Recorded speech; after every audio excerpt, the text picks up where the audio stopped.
आफ्नो विकल्पका रूपमा नयाँ सरकार गठन गर्न विपक्षी दललाई प्रधानमन्त्री ओलीको आग्रह, नसके आफैलाई समर्थन गर्न पनि प्रस्ताव। राष्ट्रपतिको असंवैधानिक कदमलाई परास्त गर्न अगाडि बढ्ने नेपाली कांग्रेसको निष्कर्ष, प्रधानमन्त्री र राष्ट्रपति मिलेर संविधानमाथि घोर जालसाजी गरेको ठहर। धरानको बीपी कोइराला प्रतिष्ठानको कोभिड अस्पतालमा बिरामीको उपचारमा लापरवाही भएको आफन्तको आरोप, अस्पताल प्रशासनबाट आरोपको खण्डन। केही दिन यता भारतमा कोरोना संक्रमितको संख्या घट्दो, पछिल्लो 24 घण्टामा 2,59,000 बढीमा संक्रमण पुष्टि। र नेपाली राष्ट्रिय फुटबल टिमको अभ्यास जारी, मैत्रीपूर्ण फुटबलका लागि टिम इराक जाने, जेठ 15 गते खेल खेल्ने।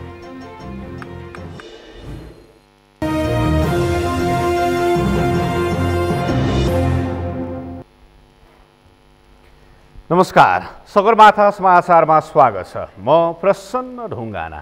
अब समाचार विस्तारमा। प्रधानमन्त्री केपी शर्मा ओलीले आफूले संसदलाई छलेर सरकार गठन गर्न नचाहेको बताएका छन्। आज बालुवाटारमा अन्तर्क्रियाको आयोजना गरी ओलीले आफू विश्वासको मत लिन सक्ने अवस्था नबनेपछि नयाँ सरकार गठनको कदम अघि बढेको छ। उनले आफ्नो विकल्प दिन विपक्षी दललाई आग्रह गर्दै नसके आफैलाई समर्थन गर्न पनि प्रस्ताव गरे। अमृत ढकालको रिपोर्ट। प्रधानमन्त्री केपी शर्मा ओलीले आफूलाई सहयोग पनि नगरेको र आफ्नो विकल्प पनि नदिएकाले नयाँ सरकार गठनको प्रक्रिया अघि बढेको बताएका छन्। उनले आफूले विश्वासको मत लिन खोज्दा नपाएको, विपक्षी दललाई आफ्नो विकल्प देऊ भन्दा पनि नदिएकाले नयाँ सरकार गठनको प्रक्रिया अघि बढेको बताएका छन्। विश्वासको मत लिएँ भने म हार्छु, हारेपछि 5 मा जाने हो। अब 5 मै जाने हो भने जाउँ त 5 मै।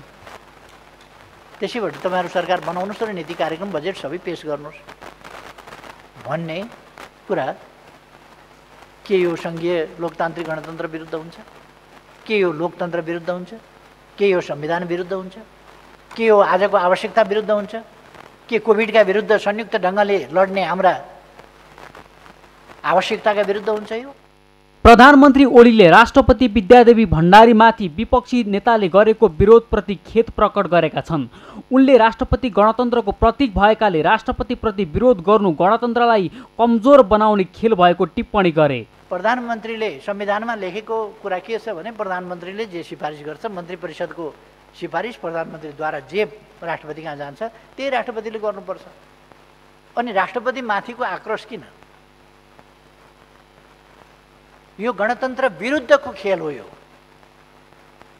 राष्ट्रपतिको विरोध, गणतान्त्रिक संस्था, गणतान्त्रिक प्रणाली र गणतन्त्रको सर्वोच्च संस्था, गणतन्त्रको प्रतीक हो राष्ट्रपति। प्रधानमन्त्रीले आफूलाई सहयोग गर्न विपक्षी दललाई समेत आग्रह गरेका छन्। आज समर्थन दिनुहोस् मलाई, म आग्रह सबैसँग गर्न चाहन्छु, समर्थन दिनुहोस्। म सरकार बनाएर चलाउन चाहन्छु। दिनुहुन्न भने केपी ओलीले प्रतिनिधि सभा विघटन गरेर चुनावमा लग्यो देशलाई भन्न पाइँदैन। यो अस्थिरता, अस्तव्यस्तता खडा गर्ने, सधैँको विवाद, सधैँको खिचलो तयार गर्ने उहाँहरू जवाफदेही हुनुहुन्छ। प्रधानमन्त्री ओलीले राष्ट्रिय सरकार बनाएर यो विषम परिस्थितिको सामना गर्नुपर्ने बताए। उनले काङ्ग्रेस सभापति शेरबहादुर देउवालाई पनि सरकारको नेतृत्वको लागि प्रस्ताव गरेको बताए। आफ्नो नेतृत्वमा सरकार बनाउन नसके आफूलाई सहयोग गर्न भन्दा पनि देउवाले नटेरेको ओलीले सुनाए। कोभिडका विरुद्ध साझा लडाईँ लडौँ, संयुक्त लडाईँ लडौँ कोभिडका विरुद्ध। सबै सरकारमा सामेल हौँ। यति बेर यो महामारीका बेला राष्ट्रिय सङ्कट, अन्तर्राष्ट्रिय सङ्कटको एउटा स्थिति बनिराखेको छ। यस्तो बेलामा हामी सबै मिलेर कोभिड-19 विरुद्ध लडौँ, राष्ट्र एकजुट भएर लडौँ। तपाईँहरू बनाउनुहोस्, रचनात्मक भूमिका हाम्रो हुनेछ। छलफल गरौँ। अझ मैले आज बिहान मात्रै शेरबहादुर देउवाजीलाई फोन गरेर कुरा गरेँ। तपाईँहरू सरकार बनाउनुहोस्, हामी प्रतिपक्षमा बसेर शान्त, संयमित र सहयोगी भूमिकाका साथ प्रस्तुत हुनेछौँ। सञ्चारकर्मीलाई ओलीले देशको पछिल्लो अवस्था, आफूले गरेको काम तथा नयाँ सरकार गठनको प्रयासका बारेमा जानकारी गराएका थिए। सगरमाथा टेलिभिजनका लागि क्यामेरामा केशव तिमिल सिन्हाका साथमा अमृत ढकाल, काठमाडौँ। नेकपा एमाले अध्यक्ष एवं प्रधानमन्त्री ओलीले पार्टीभित्रैबाट सरकारलाई असहयोग भएको र त्यो असहयोग पार्टीभित्र मात्रै सीमित भएर सिङ्गो प्रणालीमाथि नै परेको भन्दै त्यसको हिसाब किताब गरिने बताउनु भएको छ। आफ्नै दलको सरकार ढाल्न प्रतिनिधि सभाको बैठकमा अनुपस्थित गराउने, फ्लोर क्रस गर्ने र आफ्नै पार्टीका उम्मेदवारलाई हराउन विपक्षी दलसँग मिलेमतो गरी त्यसको नेतृत्व नै गर्ने काम भएको भन्दै उहाँले त्यस्ता गतिविधिको समस्या समाधान गरिने बताउनुभयो। उहाँले आगामी दिनमा पार्टीलाई त्यस किसिमका फोहोरी खेलबाट सिद्धान्त, गन्तव्यनिष्ठ, सङ्गठित, अनुशासित रूपमा विकास गरिने बताउनुभयो। देशको हितभन्दा परतिर संविधानको मर्म र भावना, अक्षर र व्यवस्था प्रबन्धभन्दा परतिर केही पनि छैन र यसमा हामी सबै एकजुट भएर देश लाग्नुपर्ने अवस्था छ भनेर मैले फेरि जोड दिन खोजेँ। आज 5 बजेसम्मको समय छ। कसैले वैकल्पिक सरकार दियो भने ठिक छ। म त अहिले पनि भन्छु, कृपया आउनुहोस्, राष्ट्रिय सरकार बनाऊ, सहमतिको सरकार बनाऊ र सहमतिका साथ अगाडि बढौँ, सहमतिका साथ कोभिड-19 जस्ता कुराहरूको सामना गरौँ। प्रधानमन्त्री ओलीले सर्वोच्च अदालतको फागुन 23 गतेको निर्णय नाम जुधेकाले नाम नजुदाई पुनः दर्ता गर्न आउनु भन्ने आदेश गरेको र त्यसले पार्टी एकता पूर्वको स्थितिमा पुर्याएको स्पष्ट पार्नुभयो। उहाँले पार्टी एकीकृत भएर जाउँ भनेर आफूले पहल गरे पनि वरिष्ठ नेता माधव कुमार नेपाल र नेकपा माओवादी केन्द्रका अध्यक्ष पुष्पकमल दाहालले चासो नदिएको बताउनुभयो। बिहिबार राष्ट्रपति विद्यादेवी भण्डारीले नयाँ सरकार गठनका लागि आह्वान गरेसँगै आज दिनभर दलहरूको दौडधुप चल्यो।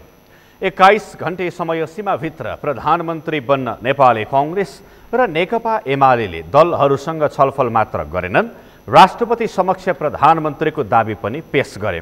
तर यसको निष्कर्ष भने आज आउन सकेन। पुष्कर खतिवडाको रिपोर्ट। राष्ट्रपति विद्यादेवी भण्डारीले 21 घण्टे समय सीमा दिएर दलहरूलाई वर्तमान सरकारको विकल्प दिन आह्वान गरेसँगै शुक्रबार दिनभरि दलहरूको दौडधुप जारी रह्यो। नेपाली कांग्रेसका सभापति शेरबहादुर देउवालाई प्रधानमन्त्री बनाउन माग गर्दै कांग्रेस, नेकपा माओवादी केन्द्र, नेकपा एमालेको नेता माधव कुमार नेपाल पक्ष र जनता समाजवादी पार्टीका बाबुराम भट्टराई, उपेन्द्र यादव पक्षका सांसदहरू 149 सांसदको हस्ताक्षरसहित शीतल निवास पुगेका थिए। उनीहरू संविधानको धारा 76(5) अनुसार प्रधानमन्त्री बन्ने दाबीसहित शीतल निवास पुगेका थिए। तर उनीहरूभन्दा पहिले नै एमाले अध्यक्ष समेत रहेका प्रधानमन्त्री केपी शर्मा ओली पुनः प्रधानमन्त्री बन्न पाऊँ भन्दै एमालेका 121 र जनता समाजवादी पार्टीका 32 सांसदको समर्थन बोकेर शीतल निवास पुगेका थिए। दुवै पक्षको प्रधानमन्त्रीमा दाबी दर्तापछि राष्ट्रपति विद्यादेवी भण्डारीले संविधान र कानुन हेरी विज्ञहरूसित सल्लाह गरेर निर्णय लिने बताएपछि उनीहरू बाहिरिएका थिए। दुवै दलका नेताहरूले आफूलाई प्रधानमन्त्री दाबी गरिरहेका बेला एमालेको माधव समूहका केही नेताहरूले भने आफूहरूको हस्ताक्षर दुरुपयोग भएको भनेका छन्। देउवालाई प्रधानमन्त्री बनाउन शीतल निवास पुगेका नेपाल सहितका नेताहरूको हस्ताक्षर बोकेर भने स्वयं एमाले अध्यक्ष तथा प्रधानमन्त्री ओली शीतल निवास पुगेपछि वातावरण रोचक मात्र होइन, गम्भीर पनि बन्न पुग्यो। अब यसमध्ये कसको हस्ताक्षर सही हो र कसको गलत हो भन्ने प्रश्न नभएकाले हस्ताक्षर शनाखतका लागि राष्ट्रपतिले समय लिनेछन्। यता शुक्रबार बिहानै कांग्रेस सभापति देउवालाई भेट्न नेकपा माओवादी केन्द्रका अध्यक्ष पुष्पकमल दाहाल प्रचण्ड, नेकपा एमालेका वरिष्ठ नेता माधव कुमार नेपाल तथा जनता समाजवादी पार्टीका अध्यक्ष उपेन्द्र यादव उनकै निवास पुगेका थिए। यी 4 दलको बैठक पनि बसेको थियो। त्यसअघि देउवा निवासमा कांग्रेस पदाधिकारीको बैठक बसेको थियो। यता आफूलाई प्रधानमन्त्रीको आकांक्षी दलको रूपमा प्रस्तुत गर्दै आएको जसपाले शुक्रबार दिनभरि चरित्र बदलिरह्यो। घरि प्रधानमन्त्रीलाई सघाउने बताउने जसपा कहिले तटस्थ बस्ने त कहिले कांग्रेसलाई सघाउने निर्णयमा विभाजित बन्न पुग्यो।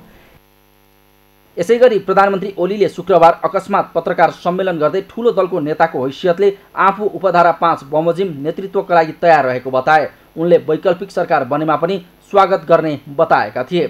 लोकतन्त्रलाई स्वस्थ ढङ्गले सुदृढ गर्दै अगाडि जाउँ। अस्वस्थताको बाटोबाट लोकतन्त्र भनेको एउटा स्वस्थताको प्रणाली हो। लोकतन्त्र भनेको अत्तो थाप्ने प्रणाली होइन, सही कुरामा चल्ने प्रणाली हो। त्यसकारण तथ्य सत्यमा आधारित भएर अगाडि बढौँ, स्वस्थताका साथ अगाडि बढौँ, लोकतन्त्रलाई सुदृढ गरौँ। यही कुरा मैले भन्न खोजेको हुँ। फेरि एकपल्ट दोहोऱ्याएर भन्न चाहन्छु, राष्ट्रिय सहमति कायम गरौँ, सहमतिको सरकार बनाएर अगाडि जाउँ, सहमतिका साथ राष्ट्रिय समस्या समाधान गरौँ। प्रधानमन्त्रीले पत्रकार सम्मेलन गर्दै गर्दा सिंहदरबारमा भने नेपाल समूहका 20 भन्दा बढी सांसदहरू भेलामा थिए। यता माओवादी केन्द्रले पनि पेरिस डाँडामा स्थायी कमिटीको बैठक बोलाएको थियो।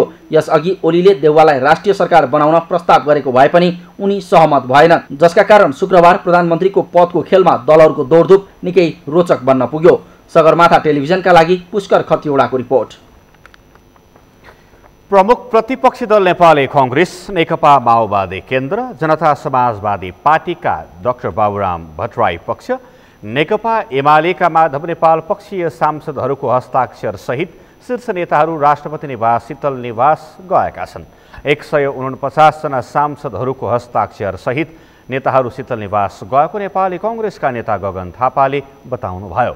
शेरबहादुर देउवालाई प्रधानमन्त्री बनाउने वरिपरि छलफल भएको भए पनि नेताहरूले यसलाई अझै छलफल गर्दै गएर टुङ्ग्याउने भन्नुभएकोले उहाँहरूले नै टुङ्ग्याउनु होला, नेता थापाले भन्नुभयो। निर्णय गरेर नेताहरू जानुभएको छ, त्यही नै गरेर भन्नु होला। तर 149 जना सांसदहरू सहितको दाबी गर्ने भन्ने चाहिँ अब यसलाई छलफल गर्दै हुनुहुन्छ, तर टुङ्ग्याउनु भएको छ, तर त्यही गरेर भन्नु होला। अहिले केही लाइनमा छलफल गर्नुभएको छ, तर नेताहरूले अझै यसलाई छलफल गरेर जाने टुङ्ग्याउने भन्नुभएकोले गर्दा उहाँहरूले नै भन्ने कुरा उपयुक्त होला। तर यहाँ बसेर संयुक्त रूपमा चाहिँ नेताहरू शीतल निवास जानुभएको। राष्ट्रपति विद्यादेवी भण्डारीले संविधानको 76(5) अनुसार प्रधानमन्त्रीमा नियुक्त गर्न संसदको बहुमत प्राप्त गर्ने आधार प्रस्तुत गर्न आज साँझ 5 बजेसम्मको समय दिनुभएको थियो।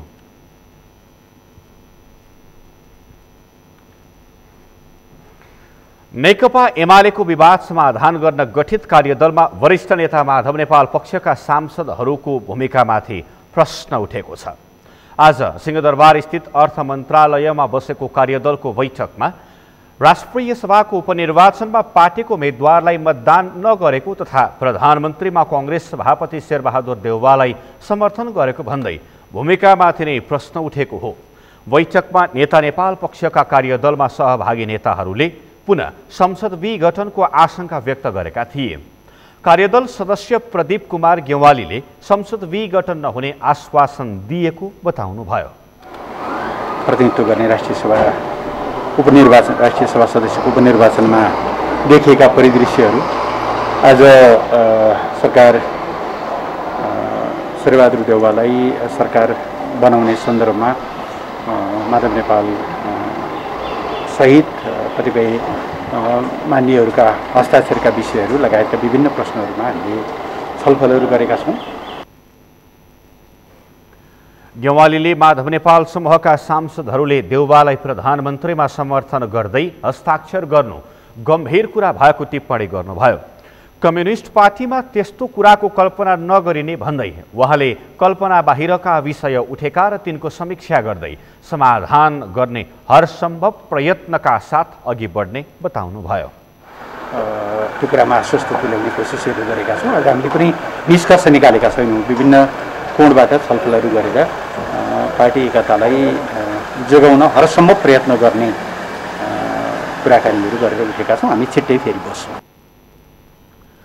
नेकपा एमालेको विवाद समाधान गर्न दुवै पक्ष सम्मिलित कार्यदल बने पनि बिहिबारको राष्ट्रिय सभा उपनिर्वाचनमा नेता नेपाल पक्षले असहयोग गर्नु र प्रधानमन्त्रीमा विपक्षी दललाई सघाएको घटनाबाट अध्यक्ष ओली पक्षलाई शङ्का पैदा गराएको छ।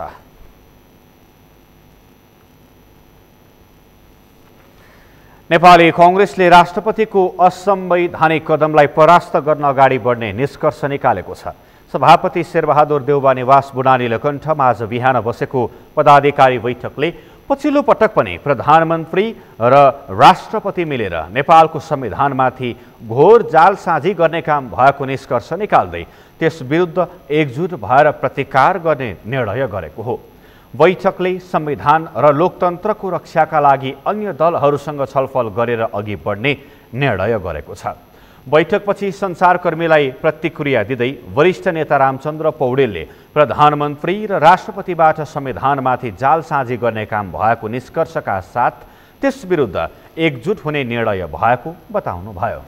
जालसाजी गरेका छौँ र नेपाली काङ्ग्रेसले यसको कन्डेम गरेको छ र हामी यसमा आवश्यक कारबाही गर्न हामी अगाडि बढ्छौँ र राष्ट्रपति र प्रधानमन्त्रीले जुन किसिमको आह्वान गर्नुभयो, प्रधानमन्त्री राजीनामा गरेको छैन, प्रधानमन्त्री अपदस्थ भएको छैन। अब प्रधानमन्त्री हुँदाहुँदै अर्को प्रधानमन्त्रीको चाहिँ यहाँ थोरै समय दिएर अर्को प्रधानमन्त्रीको लागि आह्वान गरेको थियो भन्ने पार्नलाई यो जुन जालसाजी भइरहेको छ, यो संविधान विरुद्धमा संविधानमाथि जो जालसाजी भएको छ, नेपाली काङ्ग्रेस यसको विरुद्धमा एकमत भएर उभिन्छ। त्यसैगरी सहमहामन्त्री प्रकाश शरण महतले पटक पटक संविधानको मर्म र भावनालाई कुल्चिने काम सरकारबाट भएको र पछिल्लो घटनाक्रम पनि त्यसकै निरन्तरता भएको भन्दै त्यस विरुद्ध लड्नका लागि दलहरूसँग सबै विकल्पबारे छलफल गर्ने निर्णय बैठकमा भएको बताउनुभयो। संविधानको मर्म र भावनालाई फेरि पनि व्यवस्था गरेको हाम्रो ठहर छ। त्यो संविधानको भावना र मर्म अनुसार अगाडि जान नसकेको हाम्रो ठहर छ। त्यसकारण हामी अन्य दलहरूसँग पनि आजै छलफल हुन्छ। छलफलबाट हामी एउटा निष्कर्ष कसरी अगाडि बढ्ने एउटा रणनीति पनि तय गर्छौँ र सँगसँगै सबै विकल्पमा हामी चाहिँ छलफल गर्छौँ। यसैबीच कांग्रेसले सर्वदलीय बैठक आह्वान गरेको थियो।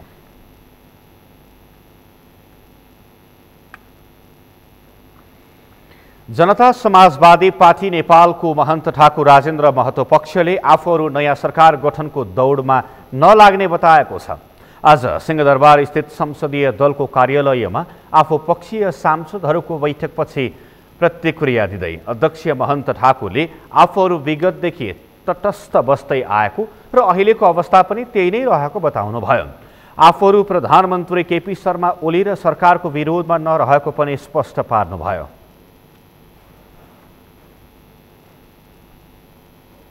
हामी त सुरुदेखि नै तटस्थ बस्दै आएका छौँ र अहिले पनि हाम्रो अवस्था त्यही छ। तर हामी उनको विरोधमा छैन। हाम्रो चाहिँ फ्रेन्डली सम्बन्ध सबै पार्टीसँग छ र त्यो प्रधानमन्त्रीसँग पनि छ, उनको सरकारप्रति पनि त्यही हो। ठाकुरले संविधान संशोधन गर्नका लागि 5 सदस्यीय कार्यदल बनाइएको र जसपाको तर्फबाट लक्ष्मणलाल कर्ण र सर्वेन्द्रनाथ शुक्ला रहेको पनि जानकारी गराउनुभयो। जसपाका वरिष्ठ नेता तथा संसदीय दलका नेता राजेन्द्र महतोले आफूहरू पद र कुर्सीका लागि नलागेको बताउनुभयो। जसपा आफ्नो माग र मुद्दाको पक्षमा मात्रै रहेको उहाँले बताउनुभयो। साँचो यो जुन देश र जनताको जुन सवाल हो नि त्यतितिर घुम्नुपर्छ के। यो त कुर्सीको लडाइँमा देश त बर्बाद भइसकेकै हो नि त। यो देशमा 3 वर्षदेखि के भइरहेछ भन्नुहोस् त। जनताले त्यत्रो 2/3 दिएको होइन अनि प्रधानमन्त्री कुर्सीको लडाइँमा देश र जनता बर्बाद भएको होइन। के खेला भइरहेको छ। त्यसैले साँचोको प्रयोग देश र जनताको हितमा हुनुपर्छ, पदको लागि होइन, कुर्सीको लागि होइन। त्यो चाहिँ हामी प्रष्ट छौँ। हामी त्यसको लागि कहिले पनि जनताको म्यान्डेटलाई र त्यो कुनै प्रकारको त्यस्तो अवसर चाहिँ पदको लागि प्रयोग गर्ने होइन। माग र मुद्दा, जनताको सवाल, अधिकार पहिचान, सुशासन र समृद्धि जुन सवालहरूको लागि यो पार्टी गठन भएको छ त्यसमै केन्द्रित भएर हामी यो शक्तिको प्रयोग गर्छौँ। साँचोको प्रयोग देश र जनताको लागि हुन्छ, उसको अधिकार र पहिचानको लागि हुन्छ। महतोले आफूहरू प्रधानमन्त्रीको दौडमा नरहेको पनि स्पष्ट पार्नु भएको छ। आफूहरूसँगको सहमतिका आधारमा सरकारले नागरिकता सम्बन्धी अध्यादेश जारी गरेको, मधेस आन्दोलनका सन्दर्भमा मुद्दा लागेका 120 जना नेता कार्यकर्तालाई मुद्दा फिर्ता गरिएको र दोस्रो चरणमा पनि बन्दीहरूलाई छुटाउने सम्बन्धमा प्रक्रिया अगाडि बढेको समेत बताउनुभयो। आफ्ना माग सम्बोधनका लागि सरकारसँग वार्ता गरिरहेको र त्यसलाई अगाडि बढाउने पनि उहाँले बताउनु भएको छ।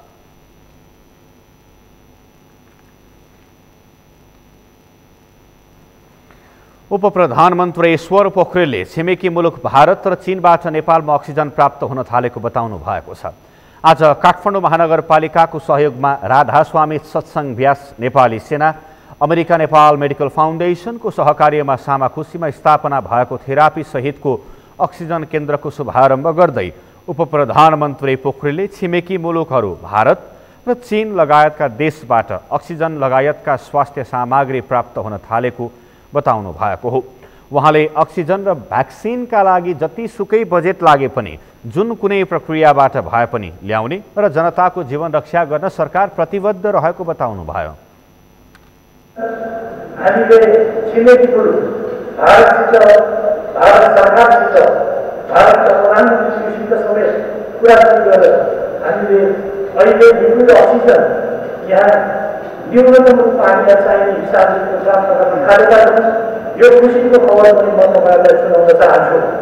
यो सँगसँगै उत्तरको छिमेकी मुलुक चीनबाट पनि अक्सिजन भरिएका सिलिन्डरहरू हामीले प्राप्त गर्न थालेका छौँ। उपप्रधानमन्त्री पोखरेलले विभिन्न विदेशी राष्ट्रहरूबाट स्वास्थ्य सामग्रीहरू सहयोग आएको भन्दै स्वास्थ्य मन्त्रालयले आवश्यकताका आधारमा वितरण गर्ने बताउनु भयो।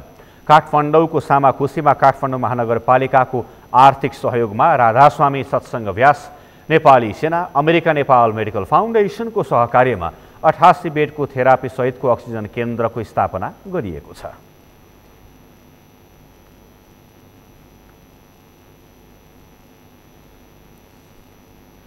समाचारमा पालो भएको छ विश्रामको। विश्रामपछि धरानको बीपी कोइराला प्रतिष्ठानको कोभिड अस्पतालमा बिरामीको उपचारमा लापरवाही भएको आफन्तको आरोप, अस्पताल प्रशासनबाट आरोपको खण्डन।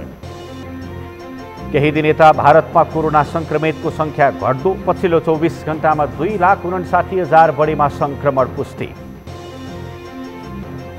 र नेपाली राष्ट्रिय फुटबल टोलीको अभ्यास जारी, मैत्रीपूर्ण फुटबलका लागि टोली इराक जाने, जेठ 15 गते खेल खेल्ने तालिका।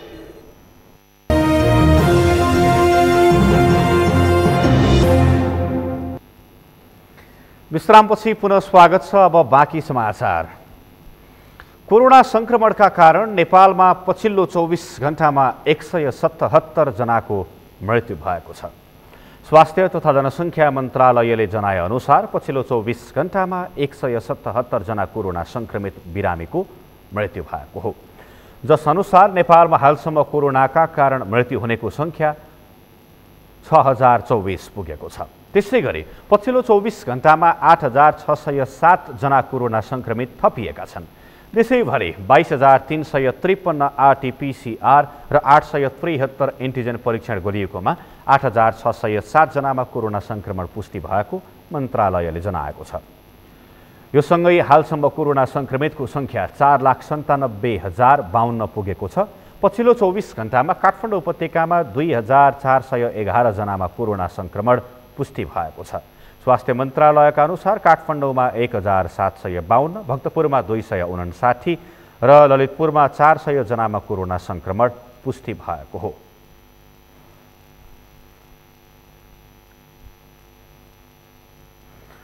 कोरोना अस्पतालको रूपमा मान्यता पाएको धरान स्थित बीपी कोइराला स्वास्थ्य विज्ञान प्रतिष्ठानको हाताभित्र सञ्चालित कोभिड अस्पतालमा बिरामीको उपचारमा लापरवाही हुने गरेको पाइएको छ। बिरामीलाई चिकित्सक तथा नर्सहरूले राम्ररी नहेर्ने, खाना समयमा नदिने लगायतको आरोप बिरामी कुरुवाले लगाइरहँदा प्रतिष्ठान प्रशासन भने कुनै लापरवाही नभएको दाबी गर्दै आएको छ। सुनसरीबाट ध्रुव ढकालको रिपोर्ट। सुनसरी स्थित बीपी कोइराला स्वास्थ्य विज्ञान प्रतिष्ठान कोभिड-19 अस्पताललाई सरकारले लेभल 3 अस्पतालको मान्यता दिएको छ। अहिले अस्पतालमा सुविधायुक्त 100 बेड छन्। दक्ष जनशक्ति परिचालन गरेर कोभिड संक्रमित बिरामीको उपचारको लागि रहेको दाबी अस्पतालले गर्दै आए पनि बिरामीका कुरुवाले भने अस्पतालमा लापरवाही भएको आरोप लगाउँदै आएका छन्।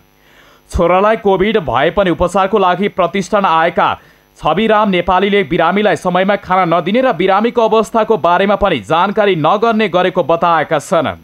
मेरो बच्चा 81 बिरामी भयो अनि यहाँ लिएर आएँ। म आउँदाखेरि 4 दिनको बादमा 4 दिनमा प्याङ्क्रेटाइटिसमा समस्या देखा पर्यो। त्यसको उपचार भइरहेको थियो। हुँदाहुँदै अनि यो पिसिआर टेस्ट गराउँदा पोजिटिभ देखिएको हुनाले उसलाई यहाँ सारिएको छ। सानो बच्चा 11 वर्षको, उसलाई अब टाइममा औषधि पनि पुग्दैन, माथि आफै उठेर गर्न पनि सक्दैन। त्यसको लागि यसो केही खानेकुराहरू पठाएको पनि थोरै झोलकुरा खुवाउनु भन्नुहुन्थ्यो, त्यो पनि टाइममा पुग्दिँदैन। समस्या यही छ। यस्तै भनाई अर्का बिरामीका आफन्त सप्तरीका चन्द्रेश्वर कुशवाहाको रहेको छ। बुबालाई कोरोना भएर श्वास प्रश्वासमा समस्या आएपछि उपचारको लागि ल्याएका बुबाको अवस्थाबारे त्यहाँ कार्यरत चिकित्सक, नर्स तथा कर्मचारी नदिने गरेको बताएका छन्। उनले बाहिर कुरुवालाई खान र बस्नको समस्या एकातिर रहेको छ भने अर्कोतर्फ बिरामीको अवस्था कस्तो छ भन्ने जानकारी नहुँदा झन् धेरै कष्ट थपिएको छ। बाहिर पनि केही पाउँदैन किन्नको लागि, भित्र पनि क्यान्टिनमा सामान छैन के बेच्नु, जस्तो यहाँ बस्नुलाई चाहिँ यहाँलाई के समस्या छ? बस्नेहरू चाहिँ हेर्नु न, तिरपालमा छ, अब घाम पनिले उ गरिन्छ, पानी आएपछि हावा बिहारीले उ पनि गरिन्छ होइन। अब के गर्ने त, यस्तै दुखसुख भएर आएको बिरामी छ, दुखसुख काट्नै पर्यो। जिल्लामा निषेधाज्ञा छ जसका कारण पनि होटल बन्द छन्। यता बिरामी कुरुवा लाइनमै खानको समस्या भएपछि सचेत नागरिक समाजले त्यहाँका कुरुवालाई बिहान बेलुकाको खाना भने निःशुल्क खुवाउँदै आएको छ। यसले भने केही सहज भएका बिरामीका कुरुवाहरू बताउँछन्।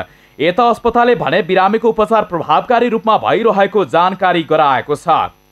हामीसँग 100 बेडको हस्पिटल हो र यसमा तपाईँको अहिले जति पनि बिरामीहरू आइराख्नु भएको छ, त्यो दोस्रो लहर सुरु भएदेखि तपाईँको आउने बिरामी अलिक जटिल भएर आइराख्नु भएको छ। त्यो भएको हुनाले तपाईँको व्यवस्थापनमा पनि अलिक समस्या नभएको होइन, समस्या छ। त्यो हुँदाहुँदै पनि अहिले सबैभन्दा समस्या भएको भनेको हाम्रो अक्सिजनको समस्या हो। तर बीबीकेएसमा आफ्नै अक्सिजन प्लान्टबाट त्यहाँ 100 बेडमा पुग्ने गरी पाइपलाइन बिछाइएको हो कोर्स। हामीले जुन पहिलो वर्षको जुन अनुभव लिएर अक्सिजन पाइपलाइन बिछाउनुपर्छ, सिलिन्डरबाट साध्य हुँदैन भन्ने त्यो हाम्रो अनुभवले गर्दाखेरि हामीले पाइपलाइनबाट अक्सिजन चाहिँ बिछाइरहेका छौँ। प्रतिष्ठानमा हालसम्म 1398 जना भर्ना भएका छन् भने 1012 जना उपचारपछि निको भएर घर फर्केका छन्। कोरोनाको दोस्रो लहर देखा परेसँगै प्रतिष्ठानमा कोरोना संक्रमितको मृत्युको संख्या 165 जना पुगेको छ। सरकारले प्रतिष्ठानमा सञ्चालन गरेको कोभिड अस्पतालको व्यवस्थापनमा प्रश्न चिन्ह खडा हुन पक्कै राम्रो कुरा होइन। त्यसतर्फ प्रतिष्ठान व्यवस्थापनको ध्यान पुग्नुपर्छ। सगरमाथा टेलिभिजनका लागि सुनसरीबाट ध्रुव ढकालको रिपोर्ट। आयुर्वेद चिकित्सालय नरदेवीमा 50 शय्याको आइसोलेसन सेन्टर स्थापना गरिएको छ। काठमाडौँ महानगरपालिकाको सहयोगमा आयुर्वेद चिकित्सालय नरदेवीमा कोरोना संक्रमित बिरामीलाई उपचार गर्नका लागि 50 शय्याको आइसोलेसन स्थापना गरिएको हो। आइसोलेसन शनिबारदेखि सञ्चालनमा आउने निर्देशक डाक्टर प्रदीप केसीले जानकारी दिनुभयो।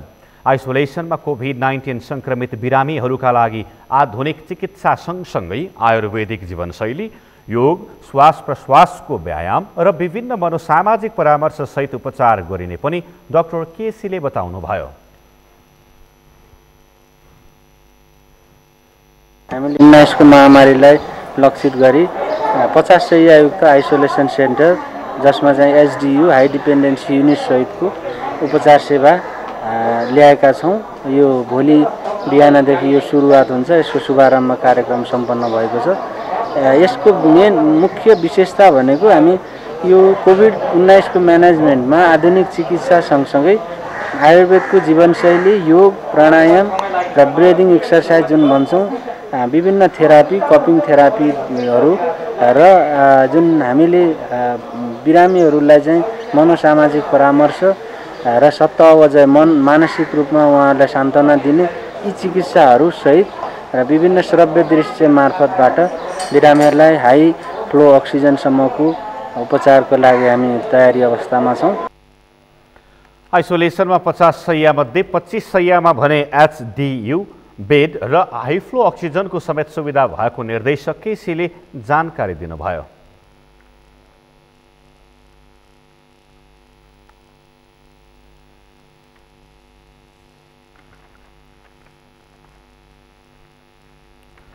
दूरसञ्चार सेवा प्रदायक कम्पनी एनसिएलले सरकारी अस्पताललाई अक्सिजन कन्सन्ट्रेटर्स प्रदान गरेको छ। एनसिएलले कोरोना भाइरसको संक्रमण रोकथाम तथा नियन्त्रणमा सरकारलाई गर्ने सहयोग योजना अन्तर्गत अक्सिजन कन्सन्ट्रेटर्स प्रदान गरेको हो। कम्पनीले आज स्वास्थ्य मन्त्रालयमा प्रदान गर्ने सम्झौता गरेको 150 थान अक्सिजन कन्सन्ट्रेटर्स मध्ये पहिलो लट हस्तान्तरण गरेको हो। एनसिएलका प्रमुख कार्यकारी अधिकृत एन्डी चङले आज कम्पनीले प्रदान गर्ने अक्सिजन कन्सन्ट्रेटर्सको पहिलो लट अन्तर्गतका कन्सन्ट्रेटर्स स्वास्थ्य तथा जनसङ्ख्या मन्त्रालयका प्रमुख विशेषज्ञ महेन्द्र प्रसाद श्रेष्ठलाई हस्तान्तरण गरेका हुन्। कोरोना संक्रमित बिरामीको उपचारका लागि अक्सिजनको चरम अभाव खेपिरहेका जिल्ला स्तरीय अस्पतालहरूमा एक कन्सन्ट्रेटर्स हस्तान्तरण गरिने एनसिएलले जनाएको छ।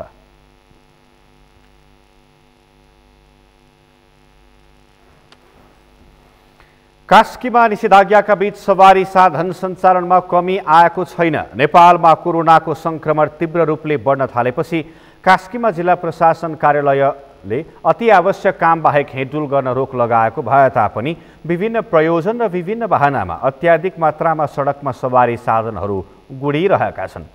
गत वैशाख 15 गतेदेखि गरिएको निषेधाज्ञा जेठ 1 देखि 7 गते राति 12 बजेसम्मका लागि पुनः थप गरी कडाई गरिएको भए तापनि सडकमा सवारी साधनको चाप उच्च देखिन्छ।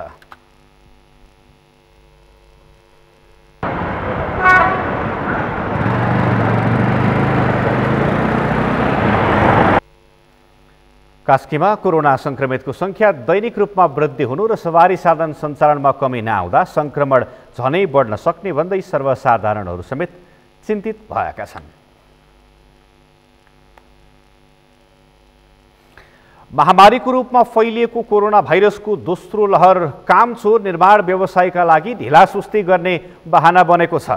इमानदार र जिम्मेवार निर्माण व्यवसायीहरूले निषेधाज्ञाको असहज अवस्थामा पनि विकास आयोजनाको कामलाई निरन्तरता दिए पनि केही कामचोर व्यवसायीले महामारी र निषेधाज्ञालाई ढिलासुस्ती गर्ने बहाना बनाएका हुन्, जसको उदाहरण हो म्याग्दीको बेनी दरवाङ सडक आयोजनाको काम। म्याग्दीबाट सन्तोष गौतमको रिपोर्ट। 2 पटक थपिएको सम्झौताको समयसीमा पनि 1.5 महिना अघि सकिएको म्याग्दीको बेनी दरवाङ सडक आयोजनाको बेनीदेखि सिमसम्मको पहिलो प्याकेजको भौतिक प्रगति 55% छ। 2074 असोज 4 गते 12 किलोमिटर 500 मिटर सडक कालोपत्री गर्न 45 करोड 53 लाख 42 हजार रुपियाँमा ठेक्का लिएको लामा समान्तर जेबीसँग भएको ठेक्काको पहिलो म्याद 2077 चैत्र 23 गते सकिएको थियो। 18 महिनामा सकिनुपर्ने सडकको करिब 4 वर्षको अवधिमा फराकिलो बनाउने नाली पर्खाल निर्माण सकिएको ठाउँमा कालोपत्री गर्न सब बेस राख्ने काम भएको छ। अरू स्ट्रक्चरको कुरा हेर्ने भने चाहिँ यो अफरोड स्ट्रक्चरहरू चाहिँ अलमोस्ट क्वान्टिटी सकिसकेको, तर जुन यो पहिलाको कन्ट्र्याक्ट भएको जुन यो 0 देखि 14 सम्म भने त्यो बिचमा त्यो क्वान्टिटीहरू नपुगेको छ। बिहोको लागि पनि भनिरहेको छ, एकचोटि बिहो भइसकेको छ, अर्को बिहोको लागि फेरि हामीले पठाइसकेको छ। त्यसमा अफरोड स्ट्रक्चरहरू चाहिँ हाम्रो ग्याबियन सकिसक्यो। ग्याबियन चाहिँ अझै त्यही पनि सरहरूले भनेअनुसार मौखिक भनेअनुसार 1200 घनमिटर चाहिँ एक्स्ट्रा हालेर हामीले क्रिटिकल ठाउँहरूमा चाहिँ जोड्ने काम चाहिँ गरिरहेको छौँ। अब अरूको लागि चाहिँ सरहरूले बिहो पछाडि हुनु भन्नुभएको छ, अनि ठाउँ ठाउँमा गर्ने भनेर भन्नुभएको छ। अनि अर्को अप्ठ्यारो भनेको चाहिँ बिचमा चाहिँ एकचोटि चाहिँ हाम्रो यो ह्यान्डओभर हुने बेला चाहिँ काम अलि रोकेको थियो। पहिला चाहिँ यो उसमा थियो सङ्घीय सरकार। पूर्वाधार विकास कार्यालय म्याग्दीका अनुसार बेनी दरवाङ सडकको पहिलो प्याकेजको कोरोना कालको 6 महिना र सार्वजनिक खरिद ऐनको 10औं संशोधनबाट थपिएको 9 महिनाको म्याद सकिएपछि थप गर्ने सबै आधार सकिएको छ। गत चैत तेस्रो हप्ता अनुगमनमा आएको गण्डकी प्रदेशको अर्थ विकास समितिले पर्याप्त मात्रामा मजदुर र उपकरण परिचालन तथा निर्माण सामग्री जुटाएर तीव्रता दिन निर्देशन दिए पनि निषेधाज्ञापछि कामको गति घटेको छ। कामको जति प्रगति जसरी हुनुपर्ने भएको छैन, त्यसमा चाहिँ विभिन्न तहमा हामी छलफल बसिया छ, विभिन्न गरेको चाहिँ अब अन्तिम समय आएको चाहिँ छ। दुईटा कुरो, काम विवाद कारणले भएको छ भने त्यो विवादको कारण तत्काल लिखित रूपमा दिनुहोस्, हामी चाहिँ त्यहाँ बसेर एउटा हल गर्छौँ। काम विवाद नभएको ठाउँमा प्रगति तपाईँले आउनु पर्यो। अब फेरि विभिन्न खालको चाहिँ बहानाबाजीले यो चाहिँ चल्ने कन्डिसन चाहिँ छैन। त्यसको लागि चाहिँ जहाँ अप्ठ्यारो आउँछ तपाईँहरूले चाहिँ कार्यालय मार्फत हामीलाई जानकारी दिनु। एक दिन पनि कुनै दिन चाहिँ हामीलाई यो चाहिँ विवाद भन्ने आएको छ, म यहाँको यो क्षेत्रमा म मान्ने भएको क्षेत्रको काम यहाँ चाहिँ छ, कुनै दिन चाहिँ यो विवाद भने मलाई एक दिन पनि आएको छैन जानकारी रूपले।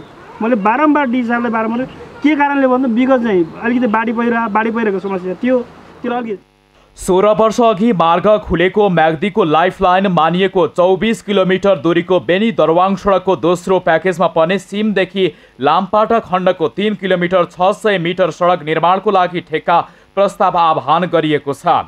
2078 जेठसम्म सकिने गरी 2076 साउनदेखि लामपाटादेखि दरवाङसम्मको 8 किलोमिटर सडक विस्तार र कालोपत्रे गर्ने ठेक्का लिएको बिरुवा क्यारभान जेबीले 50% मात्र काम गरेको छ। बेनी दरवाङ सडक आयोजनामा भएको ढिलासुस्तीले म्याग्दीको मङ्गला, मालिका र धवलागिरीका बासिन्दालाई असुविधा मात्र होइन समग्र विकासमै असर पुगेको छ। सगरमाथा टेलिभिजनका लागि म्याग्दीबाट सन्तोष गौतमको रिपोर्ट। सबै वन जोगाउन पहल गरिरहेका बेला सुदूरपश्चिम प्रदेश सरकारले वनकै जग्गामा संस्थाको भवन बनाउन अनुमति दिएको छ। सामुदायिक वनको जमिनमा भवन बनाउन प्रदेश सरकारले 30 लाख रकम विनियोजन गरी भवन निर्माण समेत सुरु भएको छ। कैलालीबाट दिनेश विष्टको रिपोर्ट।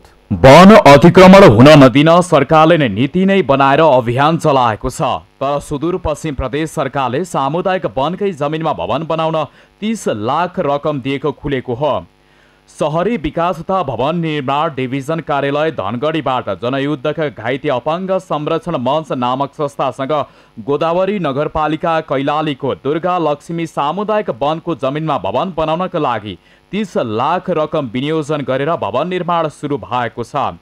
प्रदेश सरकार र वनका कर्मचारीको मिले मतमा यस्ता काम भएको उपभोक्ताको भनाइ छ। सम्बन्धी हामीलाई कुनै जानकारी पनि छैन, भएको पनि छैन र कुनै जानकारी पनि ठाउँबाट आएको पनि छैन। हामीले जानकारी पाएका छैनौँ। कसो भइरहेछ भनेको चाहिँ हामी केही बुझ्न सकेका छैनौँ। के हो यो तपाईँको नेपालको भूमिमाथि के भइरहेछ, अतिक्रमण कसरी भइरहेछ, के भइरहेछ, त्यो नाम छैन। एउटा बोर्ड लगाएर राखेको, हजारौँ बोर्ड लगाएर लगाइरहेको छन्। यहाँ नेपालको भूमिलाई अत्याचार गर्न त पाइँदैन। सर सल्लाह होला, कानुन होला, कानुन दायरामाथि कानुनलाई लिएर चाहिँ हातमा लिएर काम गर्नु पर्यो। तपाईँले त्यहाँ गर्नु भएन भन्ने हाम्रो मान्यता हो। सामुदायिक वनको जमिनमा पक्की संरचना बन्दसम्म डिभिजन वन कार्यालय कैलाली तथा सब डिभिजन वन कार्यालय अत्रिया मुख्य दर्शक बनेका छन्। सञ्चारकर्मीको खबरदारीपछि वन डिभिजन कार्यालय गैर कानुनी काम हुन नदिने दावी गरेको छ। यसको हकमा मलाई भर्खर हिजो जानकारी आएको, यो कोरोनाको कारणले फिल्डमा त्यति दौडधुपडी गर्न नपाउने अवस्थाको कारणले गर्दाखेरि पनि घर बनाएको भन्ने प्रश्न बनाउँदा सामुदायिक परिक्षेत्रभित्र भएको हुनाले हामीले समूहलाई संस्थागत हिसाबले उक्त कार्य तुरुन्त तत्काल रोक्नु हुन भन्न हामीले पत्राचार गरेर र सम्बन्धित समूहका अध्यक्षलाई नै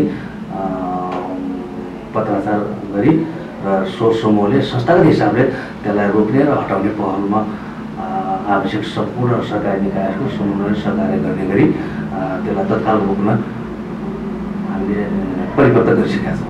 जनयुद्धका घाइते अपाङ्ग संरक्षण मञ्च तथा तत्कालीन माओवादी लडाकुहरूका लागि खोलिएको संस्था हो। दुर्गा लक्ष्मी सामुदायिक वनकी अध्यक्ष दुर्गा कडायतलाई भवन निर्माण बारे प्रश्न गर्दा आफूलाई थाहा नभएको प्रतिक्रिया दिन्। शहरी विकास तथा भवन निर्माण कार्यालय धनगढीका प्रमुख इन्द्र बहादुर स्वारले भने सामुदायिक भवन उपभोक्ता समूहको पत्र सहित आएकाले सम्झौता गरेको बताएका छन्।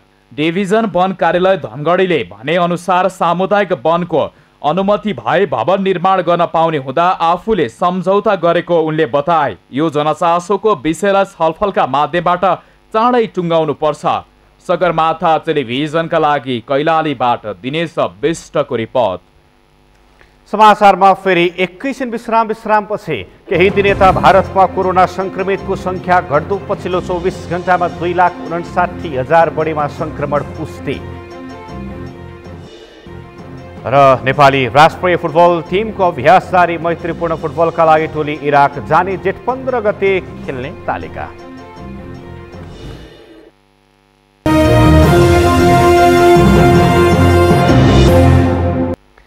हामी समाचारको अन्त्यमा छौँ। अन्त्यमा प्रमुख समाचार फेरि एकपटक आफ्नो विकल्पका रूपमा नयाँ सरकार गठन गर्न विपक्षी दललाई प्रधानमन्त्री ओलीको आग्रह, नसके आफैलाई समर्थन गर्न पनि प्रस्ताव।